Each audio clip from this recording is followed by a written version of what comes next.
Alors, le problème que je vais faire s'appelle 3 résisteurs et une pile. Le schéma est déjà dessiné.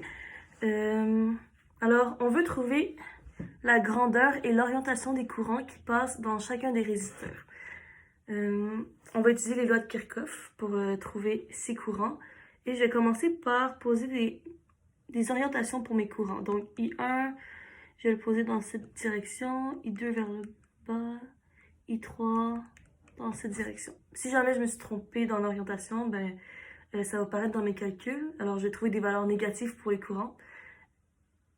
Et si ça arrive, je saurai juste que dans le fond, le courant, comparativement à mon dessin, il va dans le sens inverse de la flèche que j'ai dessinée. Alors, maintenant, je vais commencer par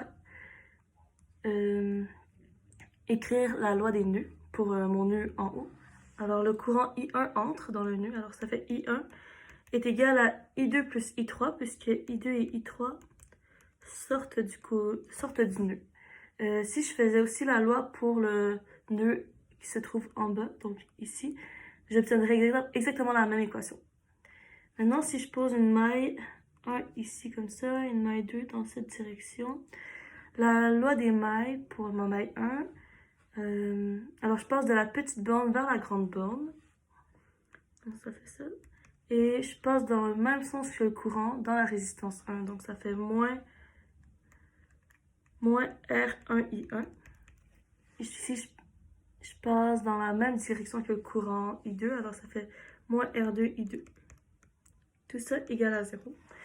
Maintenant, pour ma maille numéro 2, dans le résisteur 3, je passe dans le même sens que le courant, si je suis l'orientation de ma maille. Donc, ça fait également moins R3, I3. Et finalement, je passe dans le résisteur, dans la résistance numéro 2, dans le sens inverse du courant. Donc, plus R2, I2 est égal à 0. Alors maintenant, j'ai mes trois équations. Je vais rajouter les valeurs que je connais déjà directement, comme ça va être plus facile après. Donc I1 plus, oui, donc 12 volts moins 4 ohms I1.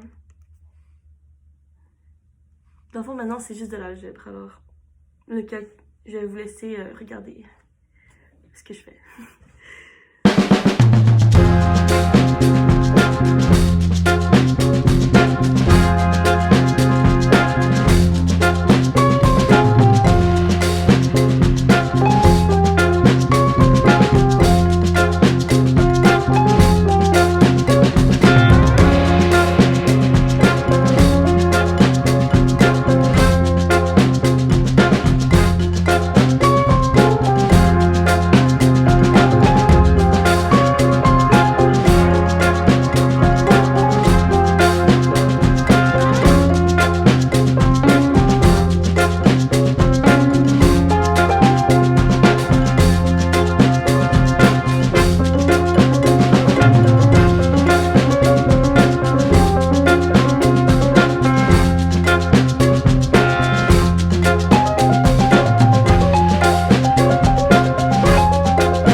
Alors j'ai fini et